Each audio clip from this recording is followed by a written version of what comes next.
A spark leaped from the edge of Tabitha Cooper's wagon as it creaked across the ridge, dancing like a devil in the New Mexico twilight, before catching the canvas cover in its hungry embrace. The year was 1878, and the 23-year-old schoolteacher's journey to truth or consequences had just become a desperate fight for survival. Tabitha had left St. Louis with dreams of a new beginning. After her father's passing and her mother's remarriage to a cold-hearted banker who made it clear she was unwelcome, Tabitha had answered an advertisement for a teacher in the New Mexico territory. The small settlement needed educated women, and she needed a fresh start. The wagon lurched as her horses reared in panic. The flames, fed by the dry wind sweeping across the ridge, hungrily devoured the canvas covering. Smoke filled her lungs as she fought to control the terrified animals. Her trunk of belongings, her books, her entire future was about to be consumed. "Whoa!" A deep voice cut through the crackling flames. Through the billowing smoke, a tall figure on horseback materialized, silhouetted against the setting sun. The rider dismounted in one fluid motion, his movements quick and purposeful. He pulled his bandana over his nose and mouth, grabbed a blanket from his saddle and began beating at the flames. "The horses! Unhitch them!" he shouted to her, his voice commanding but reassuring. Tabitha scrambled down, coughing as the smoke thickened around her. Her fingers fumbled with the harnesses as panic threatened to overwhelm her. The heat intensified, singeing her hair as she struggled to free the animals. The stranger moved with practiced efficiency, smothering the flames with his blanket, using his hat to scoop dirt onto the burning canvas. His movements were precise, deliberate, the actions of a man accustomed to the harsh realities of the frontier. When the last of the flames died under his relentless assault, he turned to find Tabitha collapsed on her knees, gasping for air, her face streaked with soot. He knelt beside her, his hand gentle on her shoulder. "You're safe," he whispered, his voice a stark contrast to the violence of his battle with the fire. Tabitha looked up into eyes the color of a summer sky, set in a face weathered by sun and wind. He couldn't have been more than 30, with a strong jaw shadowed by several days' growth of beard. "Thank you," she managed between coughs. "I'm Tabitha Cooper. I would have lost everything." "Kieran Calloway," he replied, offering her his canteen. "Drink slowly." As the water soothed her parched throat, Tabitha studied her rescuer. Tall and broad-shouldered, he wore the practical attire of a working cowboy: faded denim, worn leather chaps, and a dusty Stetson that had seen better days. But there was something in his bearing that spoke of a different background. "You're a long way from anywhere, Miss Cooper," he observed, scanning the horizon. The ridge they stood on overlooked a valley that stretched toward distant mountains. "Night's coming. It's not safe for you to continue alone." "I'm headed to truth or consequences," she explained, her voice still raspy. "I'm to be their new school teacher." Something flickered across his face, recognition, perhaps, or concern. "That's still a day's ride from here, and these trails aren't kind to those who don't know them." Kieran surveyed the damage to her wagon. The canvas covering was destroyed, but the wooden frame remained intact. Most of her possessions appeared salvageable, though smoke damaged. "The wagon will still roll," he said, "but you'll need shelter tonight. My ranch is about an hour's ride from here. You can rest there, and I'll escort you to town tomorrow." Tabitha hesitated. She had left civilization behind, but not her sense of propriety. "I couldn't impose. My foreman's wife will be there," he added, understanding her concern. "Mrs. Alvarez makes sure everything runs properly, including me." The corner of his mouth lifted in what might have been the beginning of a smile. As the sun dipped below the horizon, painting the sky in brilliant oranges and reds, Tabitha realized she had little choice. The night would bring cold and possibly predators, both animal and human. "Thank you, Mr. Calloway. I accept your hospitality." Together they salvaged what they could from the wagon. Kieran efficiently rehitched the horses, which had calmed under his sure touch. He mounted his own horse, a magnificent chestnut stallion, and led the way down the ridge. The desert landscape transformed in the fading light, shadows stretching across the sand and sage.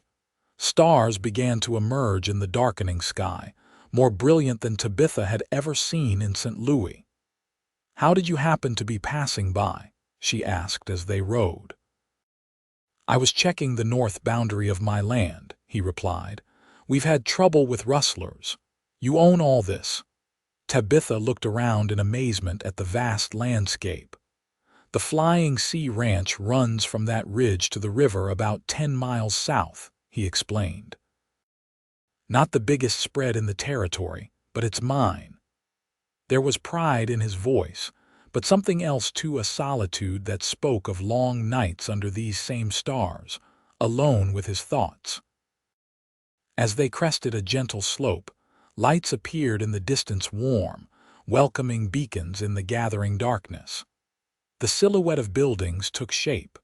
A large main house constructed of adobe and timber, several outbuildings, corrals, and a bunkhouse. Dogs barked an announcement of their arrival as they approached. A lantern bobbed in the darkness, carried by a short, sturdy woman who emerged from the main house. "Senor Calloway, we did not expect you back tonight." Her gaze fell on Tabitha, and her expression shifted from surprise to concern. "Dios mío, what has happened, Mrs. Alvarez? This is Miss Cooper," Kieran explained as he dismounted. "Her wagon caught fire on the north ridge. She'll be staying with us tonight." Mrs. Alvarez's weathered face creased in a warm smile. "Of course, come in, come in. You must be exhausted, pobrecita, and hungry. I will prepare something right away." Tabitha found herself ushered into a house that defied her expectations.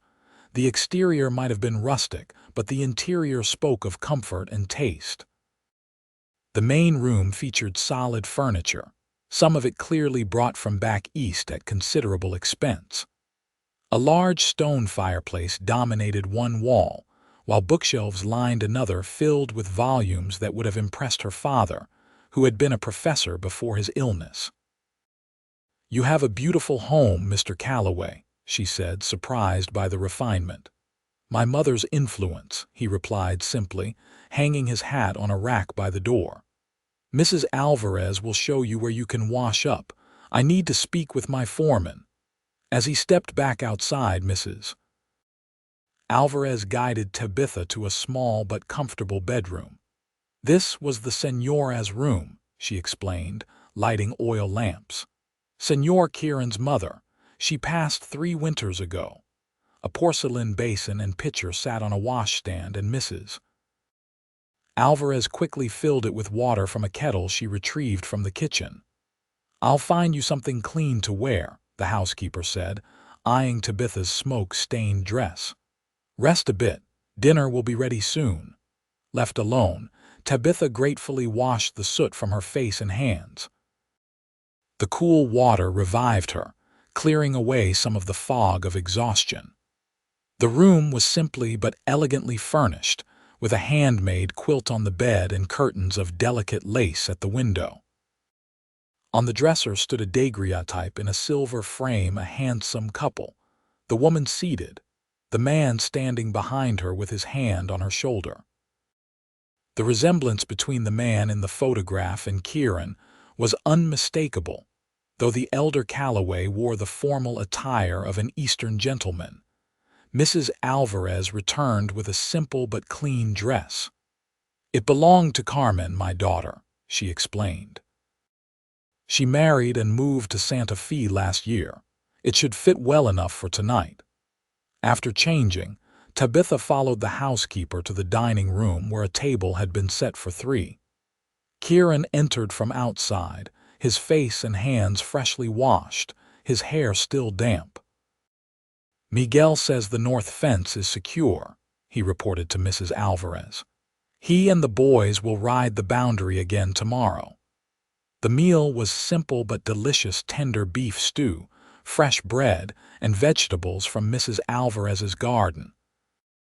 Tabitha hadn't realized how hungry she was until the food was before her. "How long have you been in New Mexico territory, Mr. Calloway?" she asked, curious about her taciturn host. "My father brought us here 15 years ago," he replied. He had a vision of building something lasting in the West.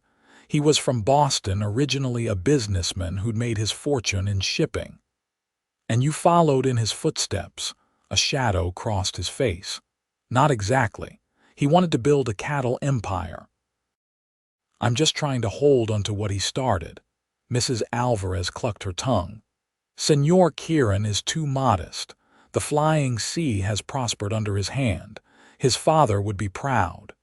Kieran's expression suggested he disagreed, but he changed the subject. "What brings a young woman from St. Louis to truth or consequences alone, Miss Cooper?" Tabitha explained about her father's death, her mother's remarriage, and the advertisement for a teacher. "The town council wrote that they have 15 children of school age, but no proper education for them.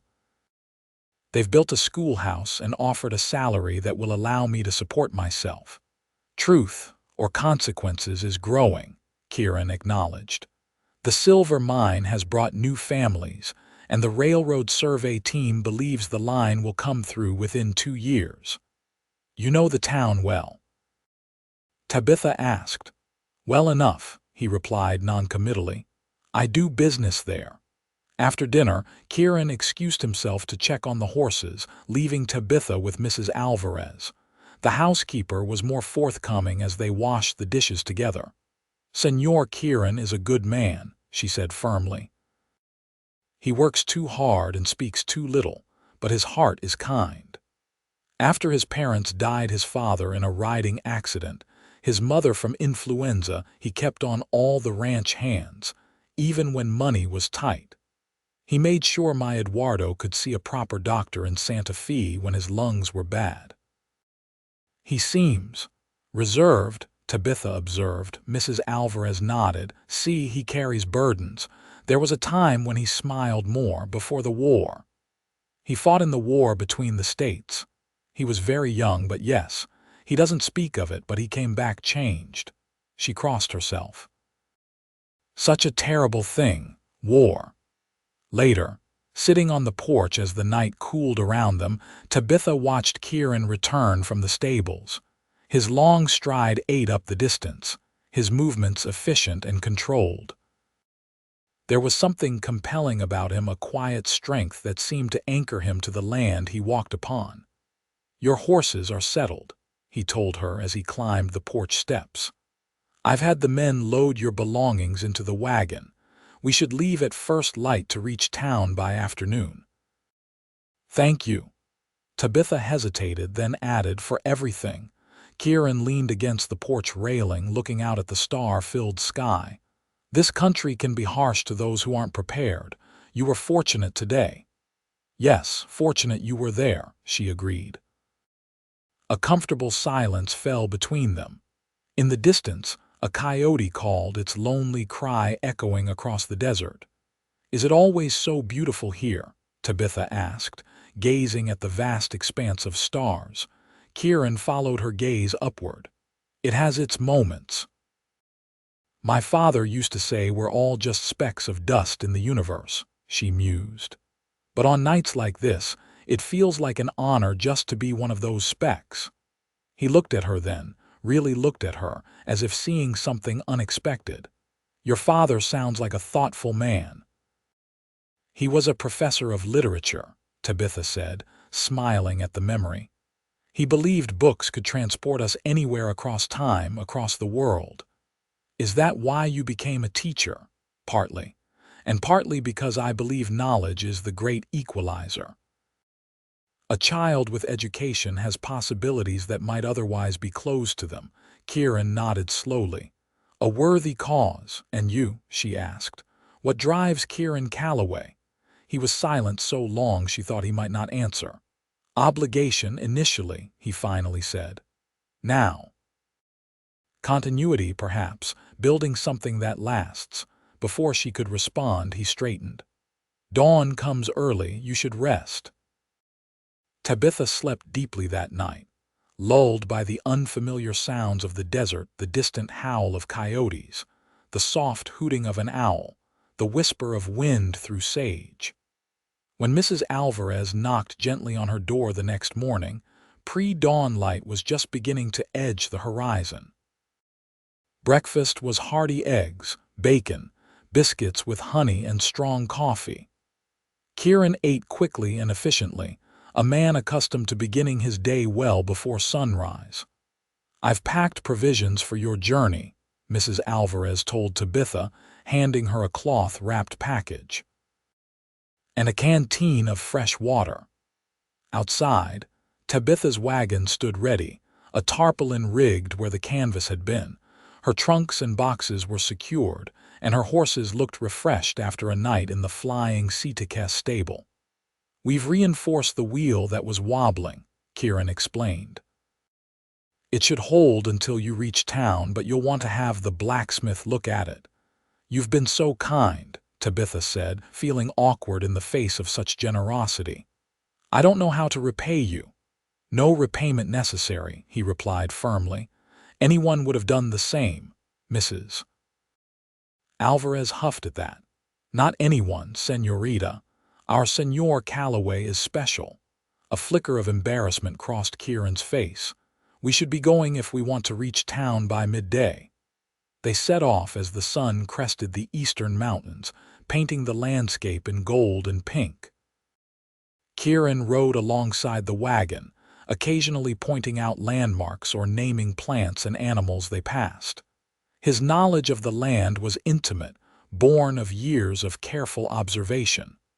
"There," he said around mid-morning, indicating a distant smudge on the horizon. "Truth or consequences?"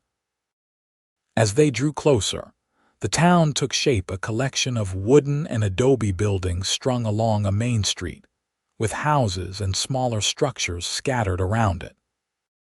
A church steeple rose near the center, and the imposing facade of what must be a bank or government building dominated one end of the street. People stopped to stare as they entered town, curious about the newcomer. Kieran guided them toward a two-story building with a freshly painted sign, "Thompson's Mercantile and Hotel." A portly man with impressive mutton chop whiskers hurried out to meet them. "Calloway, didn't expect to see you in town today." His eyes shifted to Tabitha with undisguised curiosity. "Mr. Thompson, this is Miss Tabitha Cooper, your new schoolteacher," Kieran introduced them. "She had some trouble on the trail. Her wagon caught fire on the North Ridge." "Good heavens!" Thompson exclaimed. "Are you all right, my dear?" "Thanks to Mr. Calloway," Tabitha replied.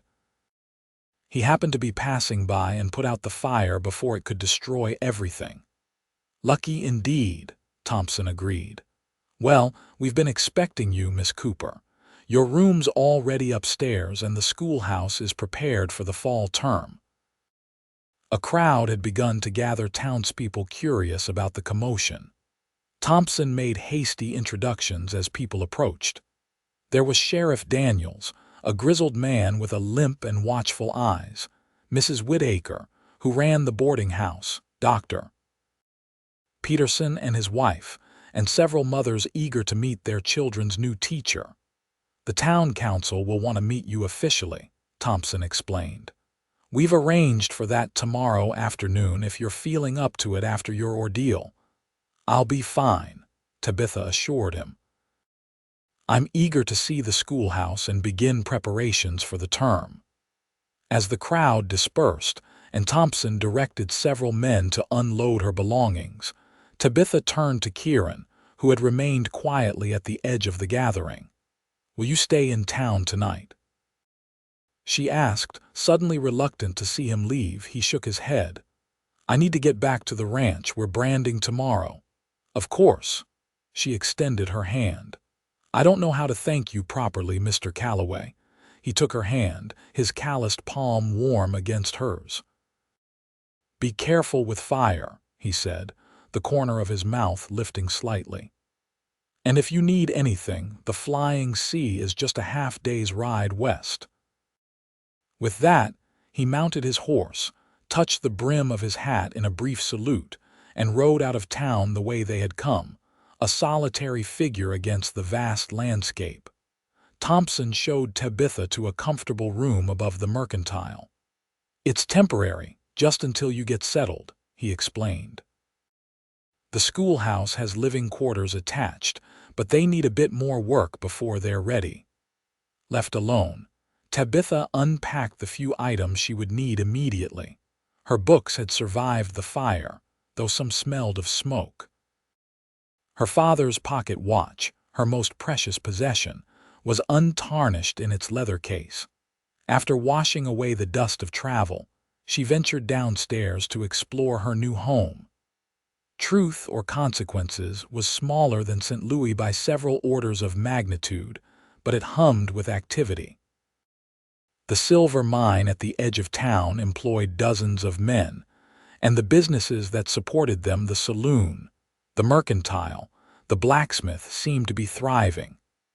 The schoolhouse stood at the end of a side street, a simple but sturdy structure with large windows and a small bell tower. Tabitha used the key Thompson had given her to unlock the door, feeling a thrill of ownership as she stepped inside. The single room contained rows of benches and desks, a larger desk for her at the front, and a blackboard mounted on the wall. Shelves lined the back, some already stocked with books donated, Thompson had explained, by families eager for their children to learn. Adjacent to the schoolroom was a smaller space that would become her living quarters. As Thompson had warned, it was still under construction, with fresh plaster on the walls and the smell of new lumber in the air. "What do you think?" a voice asked from the doorway. Tabitha turned to find a woman about her own age watching her. Dark-haired and petite, she wore a practical calico dress and a friendly smile. "It's wonderful," Tabitha replied honestly. "I'm Tabitha Cooper." "Rebecca Patterson," the woman introduced herself. "My husband James is the carpenter who's been working on your quarters. And our twins will be among your students come fall." The two women quickly found common ground. Rebecca had grown up in Kansas, moving to New Mexico after marrying James, who had come west seeking opportunity after the war. "Truth or Consequences is growing," Rebecca explained as they walked back toward the center of town. "When we arrived 3 years ago, there were half as many buildings. The mine brought the men brought families, and now we need proper civilization, including education for our children." "Have the children had no schooling at all?" Tabitha asked. "Mrs. Whittaker taught some basic reading and figures last winter," Rebecca replied, "but she'd be the first to tell you she's no teacher. The town council has been saving for someone properly trained." When your letter came accepting the position, there was quite a celebration. Over the next days, Tabitha threw herself into preparing for the school term. The town council, composed of Thompson, Sheriff Daniels, the bank manager Mr. Hartford, and the mine owner Mr. Richardson, formally welcomed her and outlined their expectations. 15 children between the ages of 6 and 14 would attend, with the possibility of evening classes for adults who wished to improve their literacy. Her living quarters were completed within the week, and Tabitha moved in, grateful for the privacy and independence. The space was modest but sufficient: a bedroom, a small parlor that doubled as a kitchen, and a tiny washroom. The townspeople had been generous with housewarming gifts, quilts from the sewing circle, cooking utensils from the mercantile, and curtains sewn by Rebecca. Life fell into a pleasant routine. Mornings were devoted to organizing the schoolroom and planning lessons. Afternoons often found Tabitha visiting the families of her future students, getting to know the children and their needs. Evenings were spent reading or socializing with her new friends. Yet despite the warm, welcome, and satisfying work, Tabitha found her thoughts repeatedly turning to the flying sea and its reticent owner. The memory of Kieran Calloway's steady presence during their brief acquaintance lingered, along with his parting words. "If you need anything, the flying sea is just a half-day's ride west." 2 weeks after her arrival in Truth or Consequences, opportunity came to see him again. Thompson mentioned that supplies had arrived for the ranch, and no one had yet come to collect them. "I could deliver them," Tabitha offered, perhaps too quickly. "I've been wanting to thank Mrs. Alvarez properly for her kindness, and it would give me a chance to see more of the territory." Thompson looked dubious. "It's not a journey for a lady alone, Miss Cooper." "I wouldn't be alone," she countered. "Sheriff Daniels mentioned he needs to ride that way to investigate some complaints about stray cattle. I'm sure he wouldn't mind the company." And so it was arranged. The following morning, Tabitha set out with the sheriff, her wagon loaded with supplies for the flying sea. Sheriff Daniels was taciturn but not unfriendly, and he seemed to appreciate having someone to talk to during the journey. "Known Calloway long?" he asked as they followed the trail west. "We only met when he helped with the fire," Tabitha replied. "Do you know him well? As well as anyone, I suppose," the sheriff said thoughtfully. "He keeps to himself mostly, runs a tight operation at the flying sea, never any trouble from his men, which I appreciate. He seems reserved." "War does that to some men," Daniels said. "I was too old to fight, but I've seen what it did to those who came back. Changes a man's perspective, facing death daily." "Mrs. Alvarez mentioned he fought," Tabitha prompted. "Cavalry, joined up young, too young probably." "Distinguished himself by all accounts." The sheriff glanced at her curiously. "Taking quite an interest in Calloway, aren't you?" Tabitha felt heat rise in her cheeks. "He saved my life. It's natural to be curious about such a person." Daniels gave a non-committal grunt but changed the subject, pointing out landmarks as they rode. By midday, they crested a rise, and the flying sea spread before them, looking much as it had the night Kieran had brought her there, a haven of civilization in the wilderness. Mrs. Alvarez spotted them first, hurrying from the garden with a basket of vegetables on her arm. "Señorita Cooper, what a wonderful surprise." "I've brought supplies from town," Tabitha explained as she climbed down from the wagon, "and I wanted to thank you properly for your kindness." "You are most welcome, but no thanks are necessary," the housekeeper insisted. "Come inside out of the sun. Sheriff, you will join us for a meal." Daniels touched the brim of his hat. "Thank you, madam, but I need to speak with Calloway about some strays that have been causing trouble along the east boundary." "Is he around?" "In the south pasture with Miguel," Mrs. Alvarez replied. "Eduardo can take you." As the sheriff rode off with one of the ranch hands, Tabitha followed Mrs. Alvarez into the welcoming coolness of the house. The housekeeper chattered happily as she prepared a light meal, asking about Tabitha's settling in and the preparations for school. "And how is Señor Kieran?" Tabitha asked, trying to sound casual. Mrs. Alvarez gave her a knowing look. "He is well. Busy as always. The ranch demands much attention, especially now with the summer roundup." They were finishing their meal when the sound of horses approached.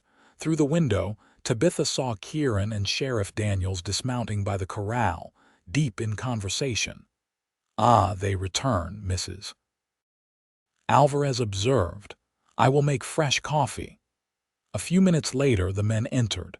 Kieran stopped short at the sight of Tabitha, surprise evident on his face before his usual reserve reasserted itself.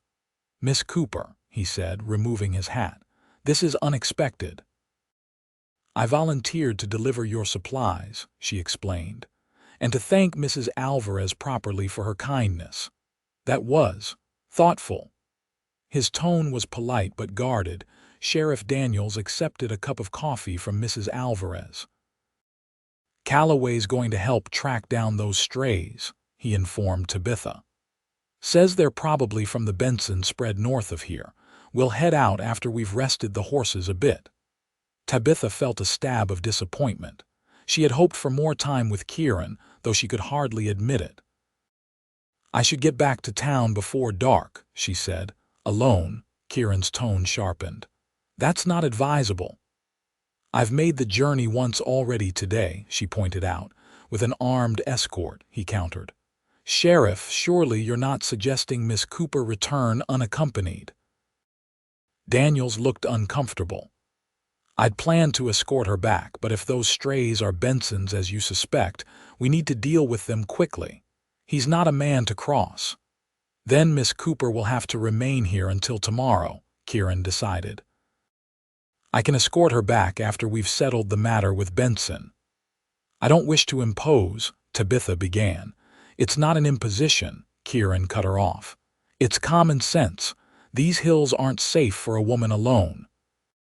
His tone brooked no argument, and Tabitha found herself both irritated by his high-handedness and secretly pleased at the prospect of spending more time at the Flying Sea.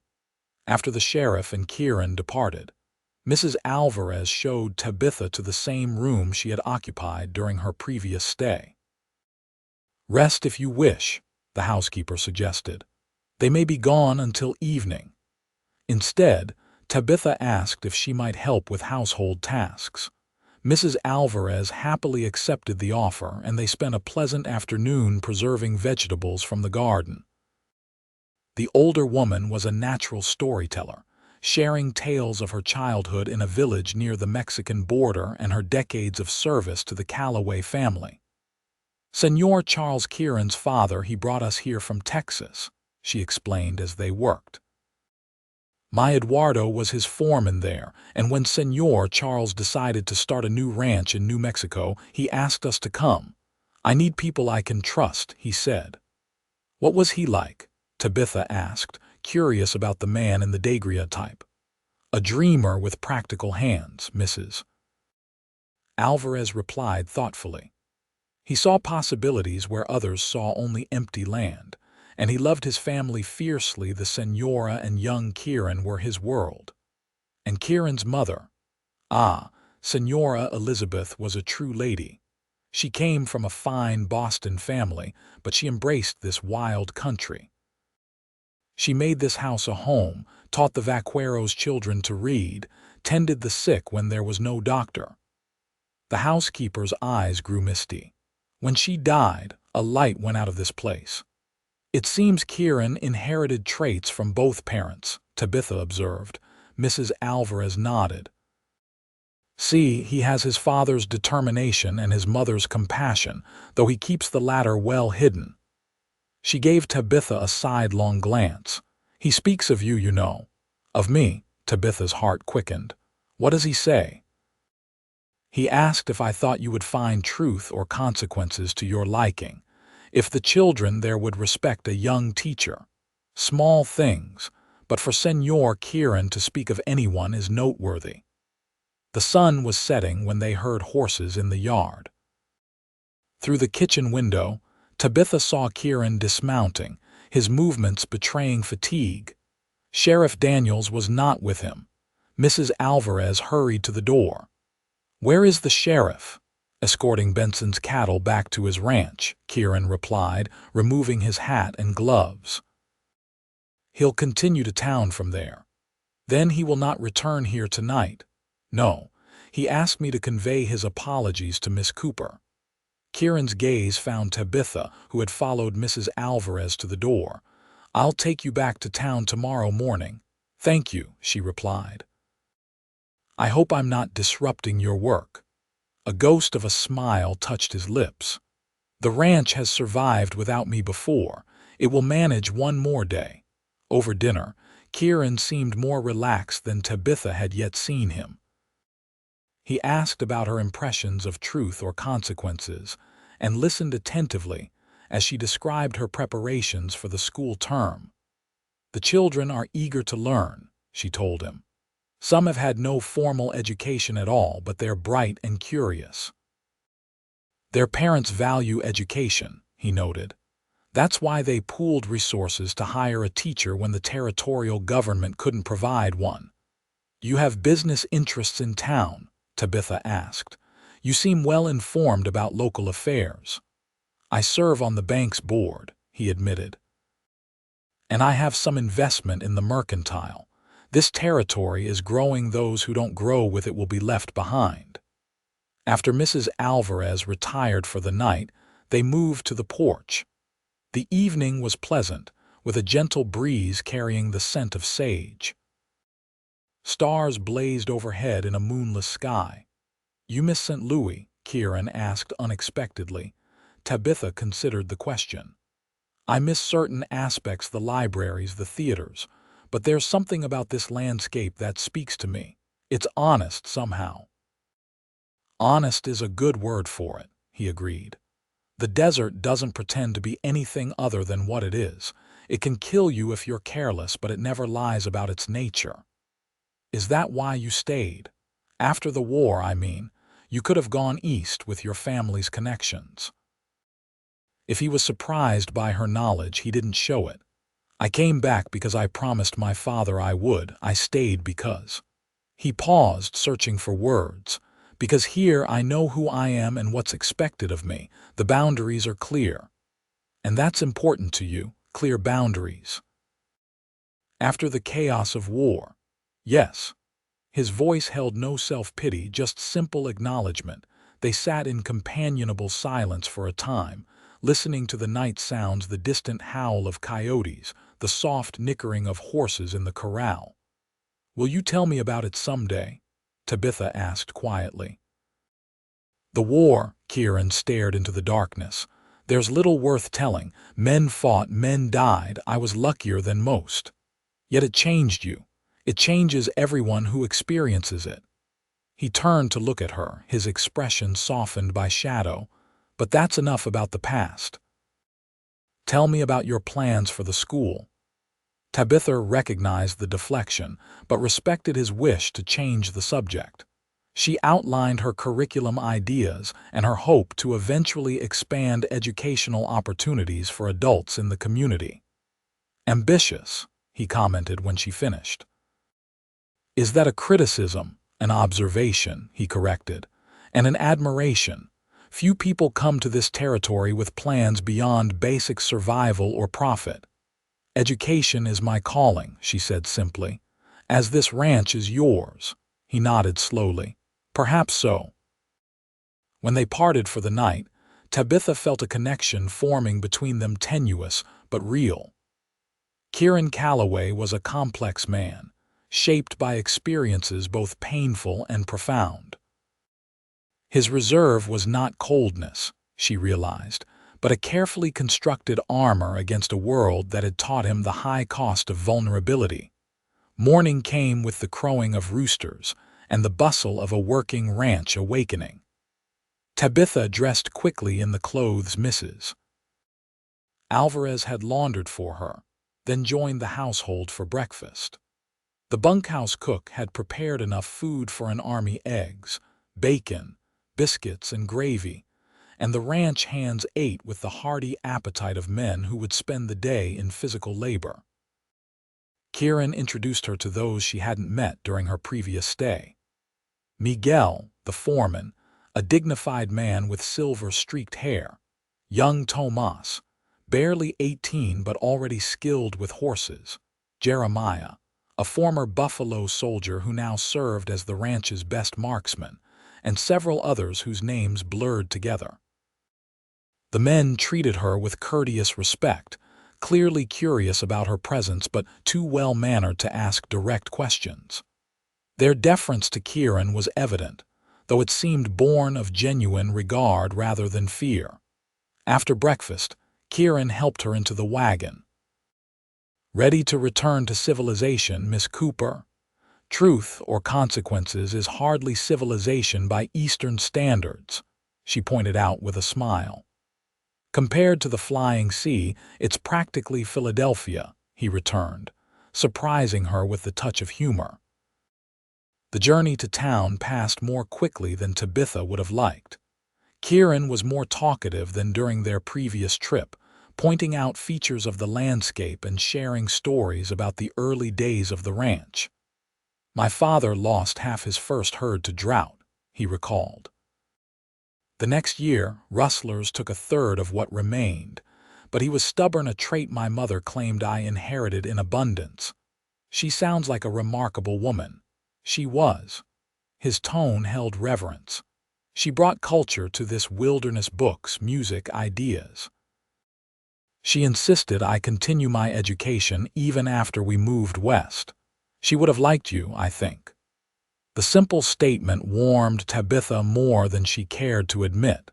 As they approached truth or consequences, Tabitha steeled herself for parting. The time at the flying sea had been unexpectedly meaningful, and she found herself reluctant to return to her solitary existence at the schoolhouse. "Will you come to town for the Founders' Day celebration next month?" she asked as the first buildings came into view. Mrs. Whitaker mentioned there would be a dance. Kieran hesitated. "I'm not much for social gatherings." "The entire community attends," Tabitha persisted. "Surely the bank's board members are expected to make an appearance." A reluctant smile tugged at his mouth. "Using my civic duty against me, Miss Cooper. Merely suggesting that your presence would be appropriate," she replied innocently. "I'll consider it," he conceded as they pulled up in front of the schoolhouse. He helped her down from the wagon, his hands strong and sure at her waist. For a moment they stood close, and Tabitha was acutely aware of his height, the breadth of his shoulders, the clean scent of soap and leather that surrounded him. "Thank you for the escort, Mr. Calloway," she said, stepping back to a more proper distance. "Kieran," he corrected quietly. "After sharing 2 meals and a fireside, I think we can dispense with formalities." "Then I'm Tabitha," she returned, pleased by the small intimacy. "Tabitha." He said her name carefully, as if testing the feel of it. "Stay away from burning wagons, Tabitha Cooper." With that, he touched the brim of his hat, climbed back into the wagon, and turned it toward the mercantile to deliver the empty supply crates. Tabitha watched him go, aware of an emptiness that had nothing to do with hunger. The following weeks passed in a flurry of activity as Tabitha prepared for the start of school. The town council had arranged for new slates and chalk, and Thompson donated a globe and several maps for the classroom. Parents brought their children to meet the new teacher, and Tabitha began to form a picture of each student's abilities and needs. She saw nothing of Kieran during this time, though she heard his name mentioned occasionally in town conversations. The flying sea was prospering, someone said. Calloway had purchased new breeding stock, another reported. Sheriff Daniels mentioned in passing that Kieran had helped track down a band of rustlers operating near the territorial border. The Founders' Day celebration was scheduled for the last Saturday in August, just before the school term began. The entire town mobilized for the event, cleaning streets, decorating the town square, preparing food for the communal feast. Tabitha found herself swept up in the excitement, helping to organize games for the children, and contributing her modest musical talents to the planned entertainment. The day dawned clear and pleasantly warm. Bunting in red, white, and blue adorned the buildings around the square. Tables groaned under the weight of dishes contributed by every household, roasted meats, fresh bread, pies, and cakes of every description. Children darted about in their Sunday best, while their parents socialized in clusters around the square. Tabitha wore her finest dress for the occasion, a blue muslin that brought out the color of her eyes, with delicate lace at the collar and cuffs. Rebecca had helped her arrange her hair in a fashionable style, secured with her mother's silver combs. "You look beautiful," Rebecca assured her as they surveyed the growing crowd. "Every unmarried man in the territory will be seeking an introduction." "I'm here as the schoolteacher," Tabitha protested, though she couldn't help scanning the gathering for a tall figure in a Stetson. The celebration began with speeches by the town elders, recounting the founding of Truth or Consequences and predicting its prosperous future. Children's games followed, then the communal meal, spread on tables under a canopy of cottonwood trees. Tabitha was serving lemonade when she felt a change in the atmosphere, a subtle shift in attention as heads turned toward the edge of the square. Kieran had arrived, looking uncharacteristically formal in a clean white shirt, dark vest, and polished boots. He'd trimmed his beard and combed his hair, and the overall effect was striking. He stopped to exchange words with Sheriff Daniels, then made his way through the crowd, acknowledging greetings with nods or brief responses. His path led inexorably toward Tabitha. "You came," she said when he reached her, unable to keep the pleasure from her voice. "You made a compelling case for civic duty," he replied, the corner of his mouth lifting. "Besides, Mrs. Alvarez insisted. She sent pies. Then we're doubly fortunate." Tabitha offered him a glass of lemonade. "Have you eaten?" "Not yet." His eyes traveled over her, a quick but appreciative assessment. "Blue suits you." The simple compliment brought heat to her cheeks. "Thank you, you look very presentable yourself." A genuine smile transformed his face. High praise indeed. They shared a meal at one of the communal tables, joined by other townspeople eager to include the reclusive rancher in their celebrations. Tabitha watched as Kieran answered questions about cattle prices and weather predictions, his responses thoughtful if not expansive. He was respected, she realized, perhaps even more than he knew. As afternoon mellowed into evening, lanterns were lit around the square, and the fiddler began tuning his instrument. Tables were cleared away to create space for dancing.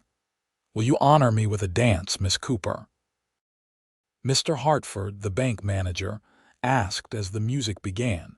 Tabitha accepted graciously, though her eyes strayed to Kieran, who stood watching from the edge of the gathering. Other partners followed Dr. Peterson, Sheriff Daniels, and several of the younger men from town. Tabitha enjoyed the dancing, but found herself increasingly aware of Kieran's steady gaze following her movements. When the fiddler paused to rest his bow arm, she made her way to where Kieran stood. "You don't dance?" she asked. "Not for many years," he admitted. "I'm out of practice." "It's not a skill easily forgotten," she encouraged. "Like riding a horse." He looked skeptical. "I doubt my partners would appreciate the comparison." "I would be happy to risk it," Tabitha said boldly, surprising herself with her forwardness. Kieran studied her for a long moment, then set aside his drink. "One dance," he conceded. "But don't say I didn't warn you." The fiddler struck up a waltz, a fortunate choice, as it required less vigorous movement than some of the country dances. Kieran's hand settled at Tabitha's waist, warm and steady through the fabric of her dress. His other hand clasped hers, and she placed her free hand on his shoulder, feeling the solid strength beneath his shirt.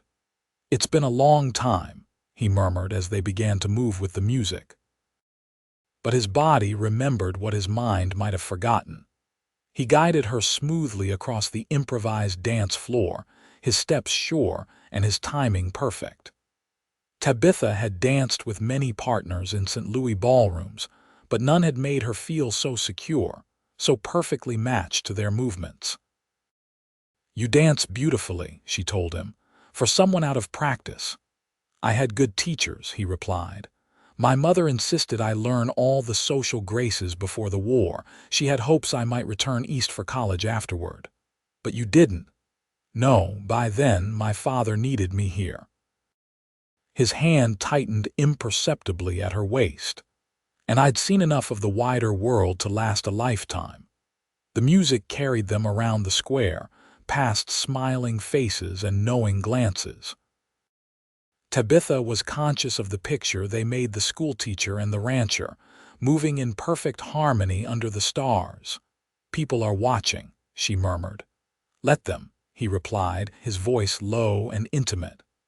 "I'm only concerned with my partner's opinion." "Your partner is impressed," Tabitha admitted, "and pleasantly surprised." The dance ended too soon. Kieran released her reluctantly, stepping back to a more appropriate distance as applause rippled through the gathering. "Thank you," he said formally, though his eyes conveyed a warmth that belied his tone. "The pleasure was mine," she replied, meaning it. They were prevented from further conversation by the mayor, who approached with a request for Kieran to judge the shooting competition that was about to begin. With an apologetic look, Kieran allowed himself to be led away. The remainder of the evening passed in a blur of activity.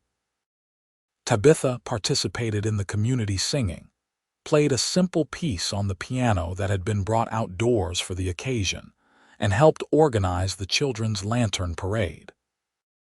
Through it all, she was aware of Kieran's presence, sometimes nearby, sometimes across the square, but always connected to her by an invisible thread of awareness. As the celebration wound down and families began to depart for home, Tabitha found herself helping to pack away leftover food. Kieran appeared at her side, taking a heavy basket from her hands. "Allow me," he said. "Where does this go?" "Mrs. Whittaker is collecting food for the boarding house," Tabitha directed him. After delivering the basket, he returned to her side. "May I walk you home? It's late." The schoolhouse was only 2 blocks away, but Tabitha nodded, grateful for a few more minutes in his company.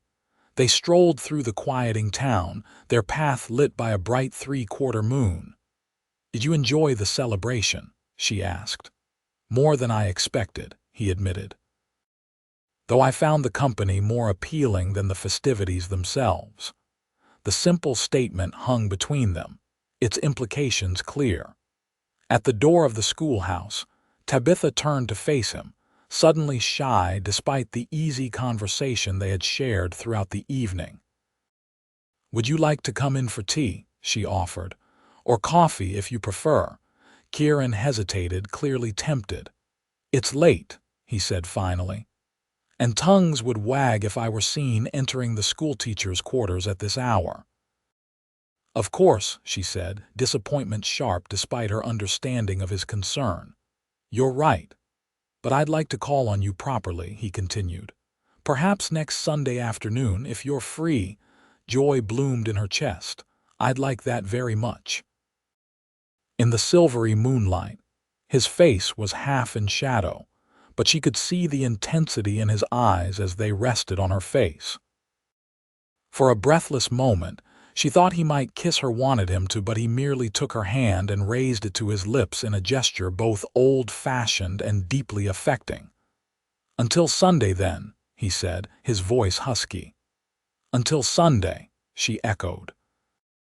She watched him walk away, a tall figure moving confidently through the moon-washed streets, and knew with sudden clarity that Kieran Calloway had claimed a place in her heart that no other man had reached. The school term began the following Monday, occupying Tabitha's days with lessons and her evenings with grading and preparation. Her 15 students ranged widely in age and ability, requiring all her skill to keep them engaged and learning. But the work was rewarding, and she found genuine satisfaction in the children's progress. Sunday seemed an eternity away, but at last it arrived, clear and mild, a perfect late summer day. Tabitha took special care with her appearance, choosing a rose-colored dress that Mrs. Whittaker had assured her was most becoming and arranging her hair in a simple but elegant style. Kieran arrived precisely at 2 o'clock, driving a smart buggy pulled by a matched pair of bays. He had dressed for the occasion in a crisp white shirt and dark jacket, though he still wore the practical boots of a working rancher rather than town shoes. "You look lovely," he said as she opened the door, his appreciation evident in his gaze. "Thank you. You're very punctual." "Military habit," he explained with a self-deprecating smile. "I thought we might drive out to the river if that appeals to you. The cottonwoods are beginning to turn color." "That sounds wonderful," Tabitha agreed, accepting his hand as she stepped up into the buggy. The Rio Grande flowed lazily this time of year, its banks lined with cottonwoods whose leaves were just beginning to show hints of gold. Kieran found a pleasant spot where the river widened into a placid pool, shaded by the spreading branches of ancient trees. He spread a blanket on the grassy bank and produced a picnic basket that revealed Mrs. Alvarez's handiwork: fried chicken, cornbread, fruit, and a jar of lemonade. "Mrs. Alvarez seems determined to ensure we don't go hungry," Tabitha observed as she helped arrange the feast. "She's taken a particular interest in this outing," Kieran admitted. "I believe she's appointed herself my guardian angel in matters of the heart." The frank acknowledgement that this was more than a casual social call sent a thrill through Tabitha. "She's fond of you. The feeling is mutual. She and Eduardo are family in all but blood." They ate with the healthy appetite of those who work hard, sharing stories of their week. Tabitha told him about her student's bright Eliza, who absorbed knowledge like a sponge, mischievous Tommy, whose energy needed constant channeling, shy Maria, who blossomed when given individual attention. Kieran listened attentively, asking perceptive questions that revealed his genuine interest. In turn, he shared news of the ranch, the last of the summer roundup, preparations for winter, plans for expanding the herd next spring. After they had eaten, they walked along the riverbank, observing the wildlife that gathered at the water's edge. A family of deer paused to watch them before bounding away into the underbrush. Herons stalked the shallows, patient hunters undisturbed by human presence. "It's so peaceful here," Tabitha commented as they paused to watch the water flow past. "I can see why you love this land." "I didn't always," Kieran admitted. "As a boy, I resented being taken from Boston, from friends and cousins and everything familiar. I thought my father was chasing an impossible dream." "What changed your mind?" He gazed out across the water, his expression distant. "The war, partly. After seeing so much death, so much destruction, this untamed country seemed clean somehow, honest, as you said before. And my father's vision began to make sense, building something lasting in a place that still has room for dreams. And now it's your dream too." He nodded slowly. "Yes, though perhaps with different dimensions than my father imagined. He saw cattle empires and railroad fortunes. I see a community taking root, families building lives, children learning and growing." "Children like my students," Tabitha suggested. "Exactly."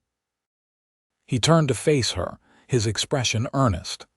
"That's why your work matters so much. You're helping to shape what this territory will become." The simple statement touched Tabitha deeply. Few people, certainly few men, had ever recognized the profound importance she attached to her calling as a teacher. "Thank you for understanding," she said softly. "Thank you for helping me see more clearly what matters," he returned. The moment stretched between them, charged with unspoken emotion. Then, with gentle deliberation, Kieran reached out to touch her cheek, his fingers warm against her skin. "Tabitha," he said, her name a question and a promise. She answered by stepping closer, tilting her face up to his. His kiss was tender at first, a careful exploration, then deepened as she responded with a fervor that surprised them both. His arms encircled her, drawing her against the solid warmth of his chest, and she felt the rapid beating of his heart matching the acceleration of her own. When they finally parted, both a little breathless, Kieran rested his forehead against hers. "I've wanted to do that since the dance," he confessed. "I've wanted you to," she admitted. He smiled, a full, unguarded expression that transformed his face. "Mrs. Alvarez will be insufferably pleased with herself." Tabitha laughed, joy bubbling up like a spring. "Then we must give her the satisfaction of being right." They spent the remainder of the afternoon in the pleasant haze of new love, talking of everything and nothing, learning the contours of each other's thoughts and dreams. As the sun began its westward descent, Kieran reluctantly suggested they should return to town before darkness fell. The drive back was quiet, both of them savoring the profound shift in their relationship. At the schoolhouse door, Kieran kissed her again, a promise of future meetings. "Sunday seems very far away," Tabitha murmured. "I could come to town on Wednesday," he suggested. "I have business at the bank." "Perhaps we could share supper at the hotel." "I'd like that very much." And so began a courtship that quickly became the talk of truth or consequences.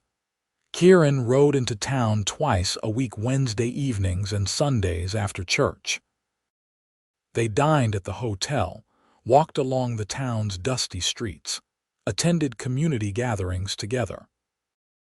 On Sundays, weather permitting, they drove out to explore the surrounding countryside, discovering favorite spots along the river or in the shelter of rocky outcroppings that provided shade from the desert sun.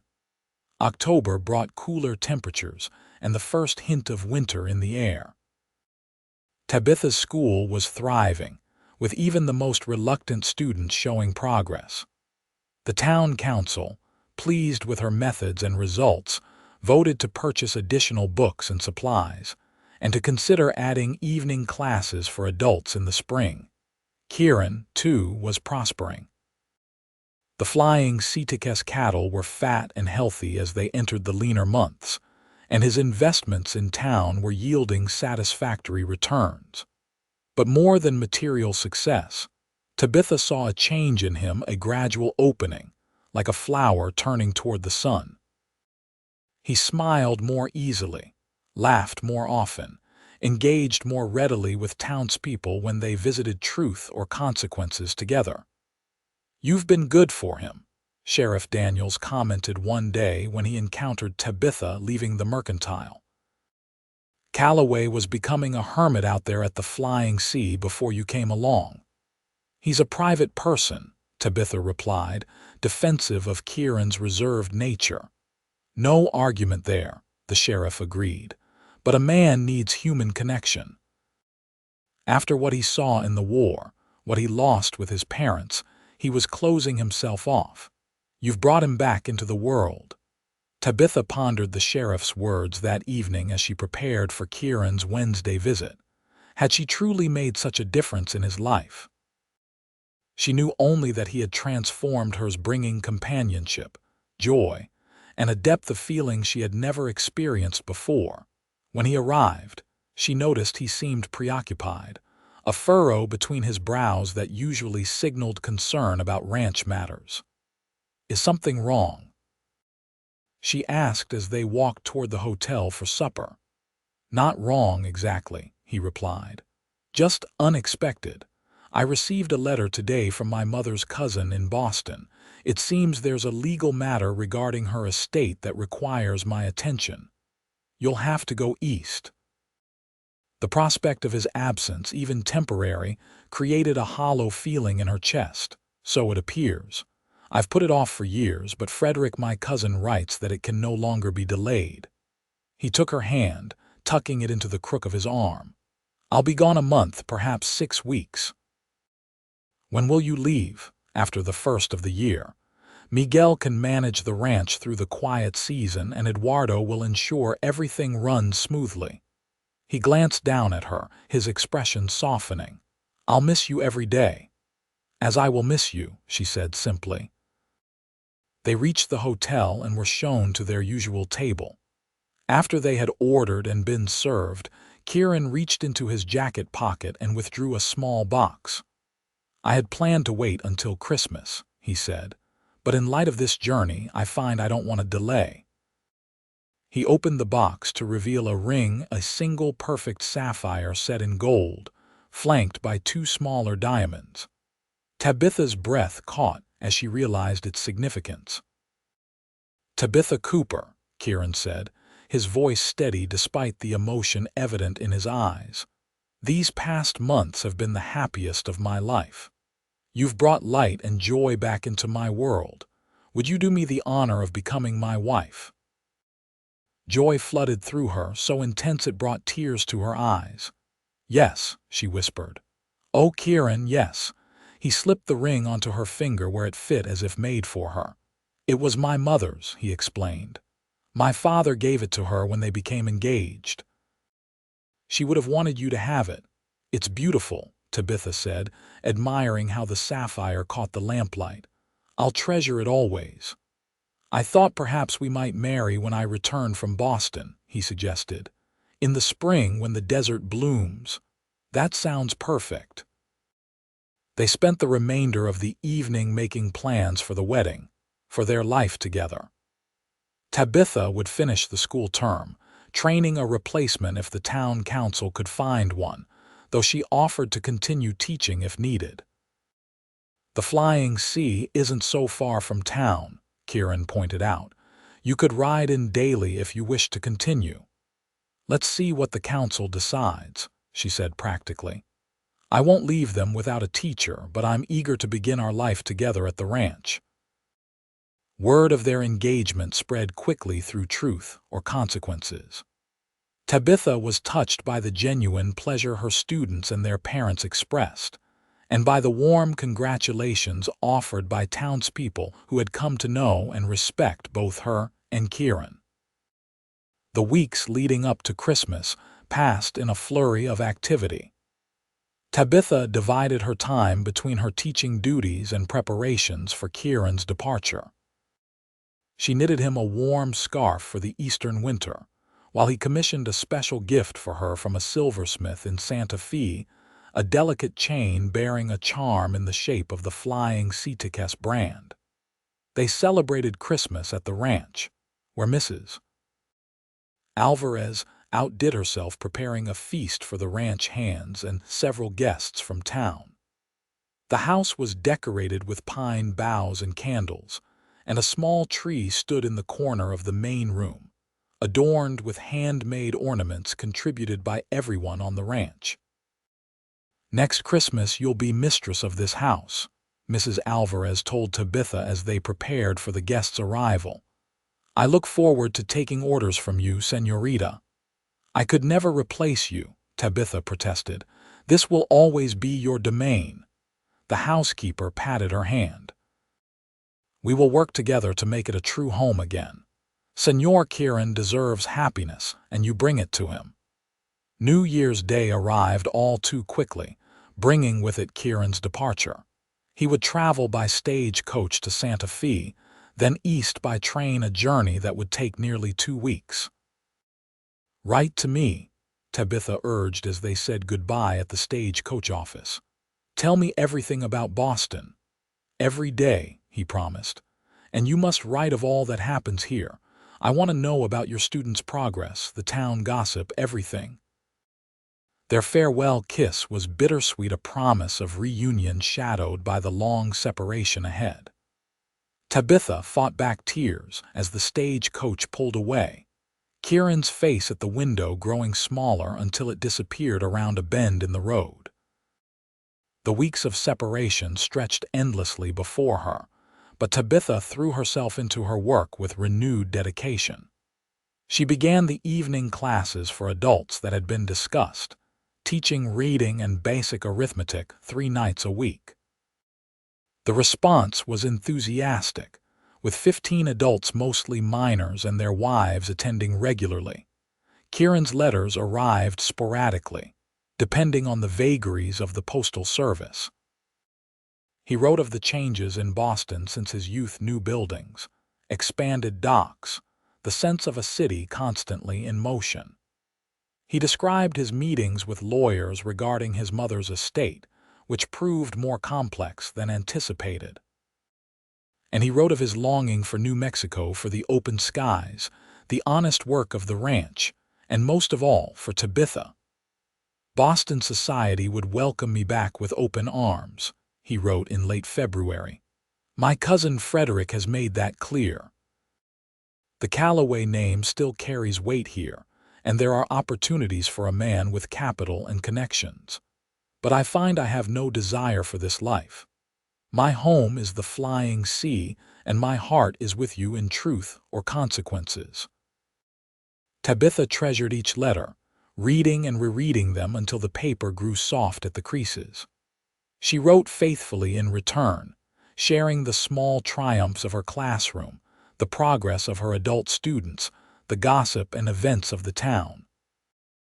March brought the first signs of spring to the New Mexico territory, wildflowers appearing in protected valleys, trees budding along the river, days growing noticeably longer. Tabitha began to count the days until Kieran's expected return in early April. Then disaster struck. A telegram arrived from Boston. Business complications, stop return delayed indefinitely, stop letter follows, stop Kieran. The cryptic message left Tabitha sick with worry. What complications could delay his return indefinitely? Was he ill?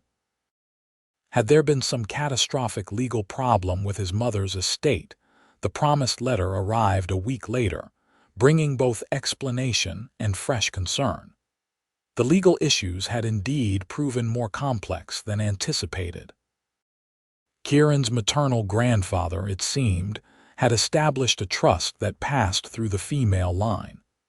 With Elizabeth Calloway's death, the trust should have transferred to any female descendants, but there were none. The alternate provision directed the assets to a cousin's daughter, but only if Kieran himself had not married by the age of 35. The sum involved is substantial, Kieran wrote, enough to secure the flying sea-ticket's future for generations. My 30th birthday is in May, which gives me very little time. The lawyers advise that I must remain in Boston to resolve the matter, as any absence could be construed as abandonment of my claim.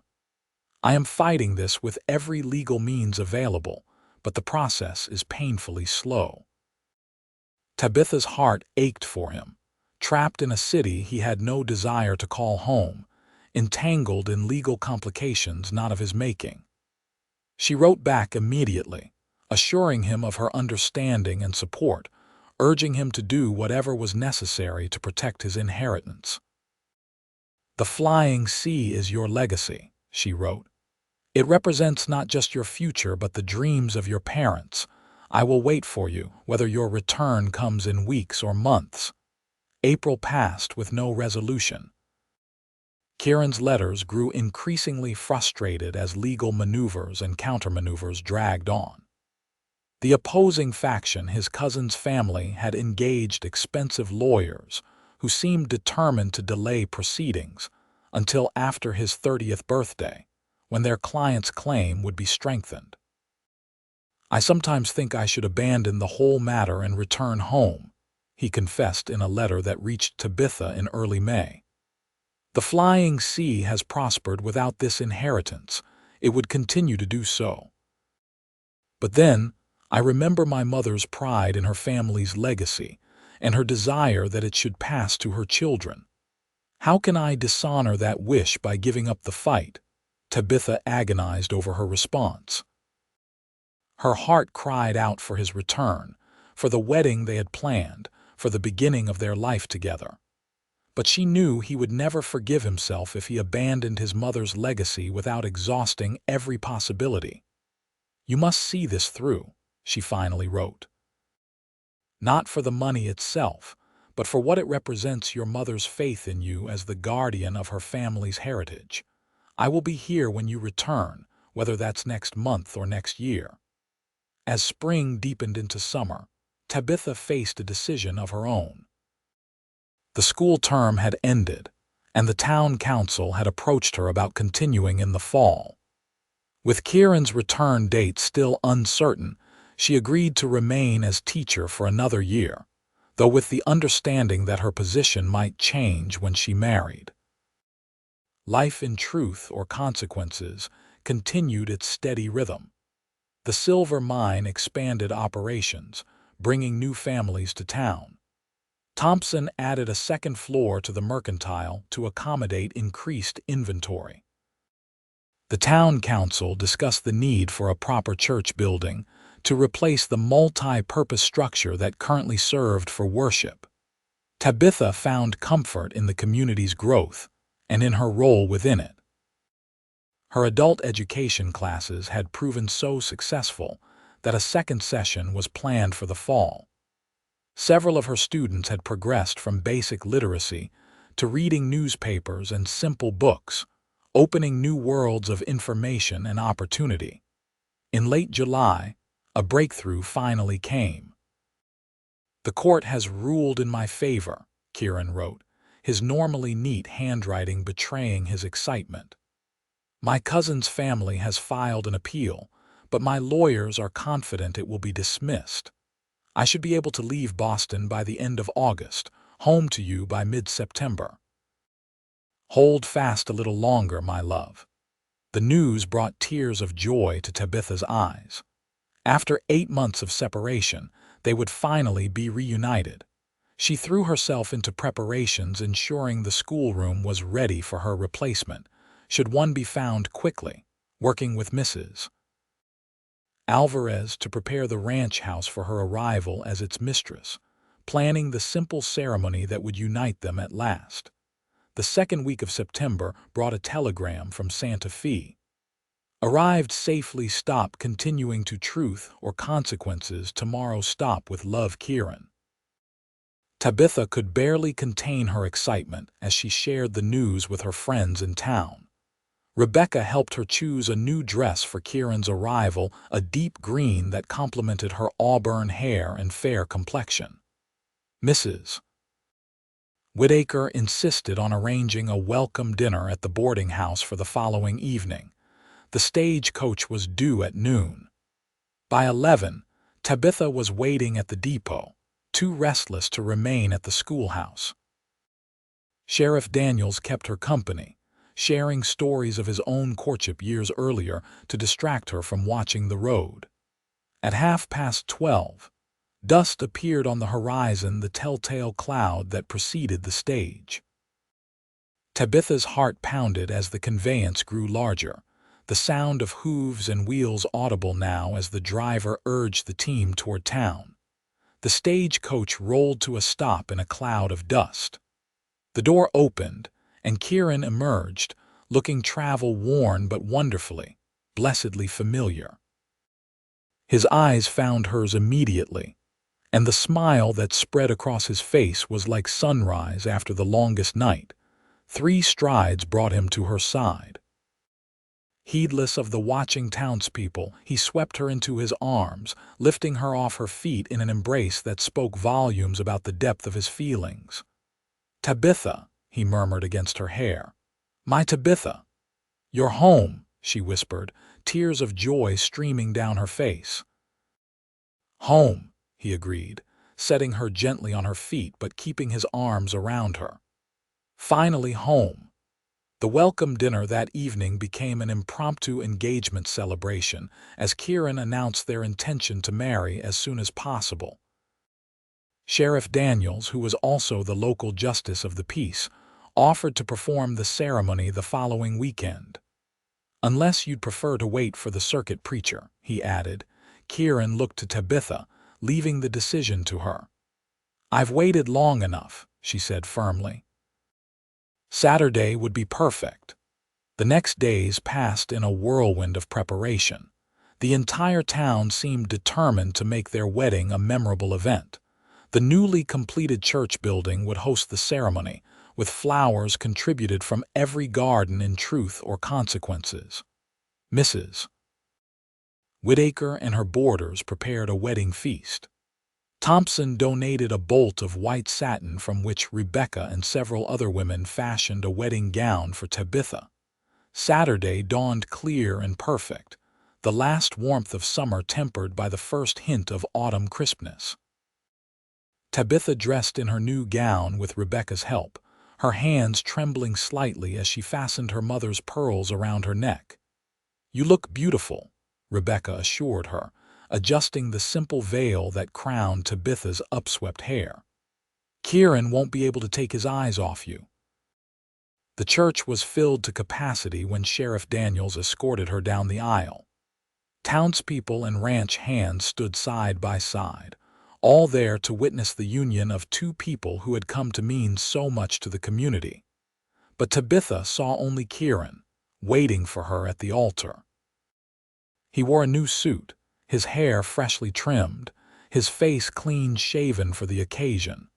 The love in his eyes as she approached made her heart swell with answering emotion. The ceremony was simple but moving. They exchanged the vows they had written themselves, promises of love, respect, and partnership through whatever life might bring. When Sheriff Daniels pronounced them husband and wife, Kieran's kiss was both tender and passionate, a promise of the life they would build together. The celebration lasted well into the evening, with music, dancing, and enough food to feed the entire county. As the stars came out, Kieran led Tabitha to the waiting buggy that would take them to the flying sea to their home. "Happy?" he asked as they drove through the quiet night, his arm around her shoulders. "Completely," she assured him, nestling against his side. "Are you?" "More than I ever thought possible." He pressed a kiss to her temple. "When I left Boston, my cousin Frederick asked why I would choose the wilderness over civilization. I told him I was going home to the only place that had ever truly felt like one." "And now?" Tabitha asked softly. Kieran's arm tightened around her. "Now I know that home isn't just the flying sea. It's wherever you are." As they crested the ridge where they had first met, where her wagon had caught fire and he had beaten back the flames, Kieran drew the buggy to a halt. The moon silvered the landscape, turning the desert into a magical realm of light and shadow. In the distance, the lights of the flying sea beckoned, a promise of warmth and welcome. "You remember?" he asked, his voice husky with emotion. "How could I forget?" Tabitha replied. "You saved me." He turned to face her, taking her hands in his. "No, Tabitha, you saved me. From loneliness, from the prison I was building around myself. You brought me back to life."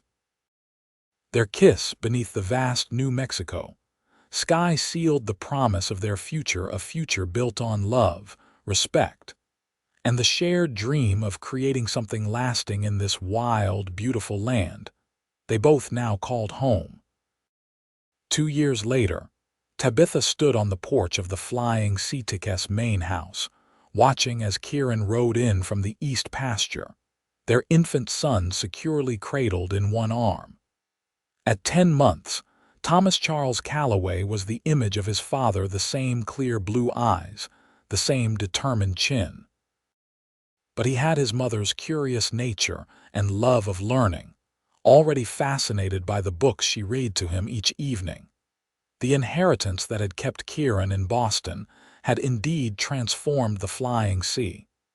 New breeding stock had improved the herd, and modern equipment made the work more efficient. But the greatest change was in the spirit of the place, once merely a successful ranch, now a true home filled with love and laughter. Mrs. Alvarez emerged from the house, wiping her hands on her apron. "Dinner is ready, Senora. Shall I ring the bell for the men?" "Please do," Tabitha replied. "And set an extra place. Rebecca sent word that James will be late at the schoolhouse, so she and the twins will join us." The school, in truth or consequences, continued to thrive under Rebecca's capable leadership. Tabitha still taught occasionally, filling in when needed and conducting special classes for advanced students. But her primary role now was as mistress of the flying sea and mother to Thomas, with another child already growing beneath her heart. As Kieran dismounted and climbed the porch steps, Thomas reached eagerly for his mother. Tabitha took him into her arms, then leaned in to receive her husband's kiss. "Welcome home," she said, the words a benediction. "The best words in any language," he replied, his arm encircling her waist as they turned toward the open door, toward the warmth and love that waited within. Behind them, the sun sank toward the horizon, painting the desert in gold and red. Ahead lay the future they were building together, a legacy of love that would endure long after they were gone, as enduring as the land itself.